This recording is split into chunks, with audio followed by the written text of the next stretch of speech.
பழி மேலே பழி போட்டு கரூரில் ஆரம்பித்து நம்ம ஜனநாயகன் படம் ரிலீஸ் வரைக்கும். ஆனால் அந்த ரிலீஸ் பிரச்சனையில் நிறைய பேர் குரல் கொடுத்தாங்க. முக்கியமாக நம்மளுடைய முதல்வர் அவர்கள் கூட பூசி மொழிகி பட்டும் படாமல் குரல் கொடுத்தாங்க. But what ever it is, குரல் கொடுத்த அவங்களுக்கும் மற்றவங்க எல்லாருக்கும் இந்த நேரத்தில் என்னுடைய நன்றியை தெரிவிச்சுக்கிறேன். பட்டும் படாம ஏன் நீ படவே இல்ல மிஸ்டர் விஜய் ப்ரோ, நீங்க எங்கேயாவது பட்டீங்களா ப்ரோ? நீங்க கொஞ்சமாவது பட்டு சொல்ல வேண்டியதானே.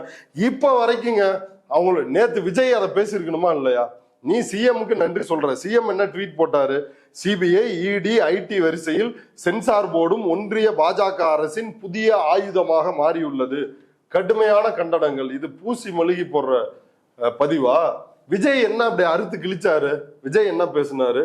எங்க ஏதாவது ஒரு ஐடி, டிவிக்கு ஐடிக்கள், ஃபேக் ஐடியில கூட இவங்க வந்து பாஜகவை எதிர்ப்பதற்கு தயாராக இல்லை.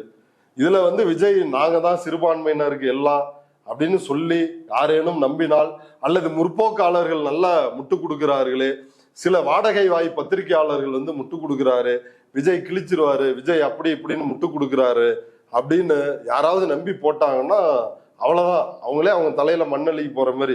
நீங்க போட்டு நீங்க புதக்குழியில சிக்கினா பரவாயில்ல, எங்களையும் இழுத்து கொன்றாதீங்க அப்படின்றதான் நம்முடைய எதிர்பார்ப்பு, நம்முடைய கோரிக்கை.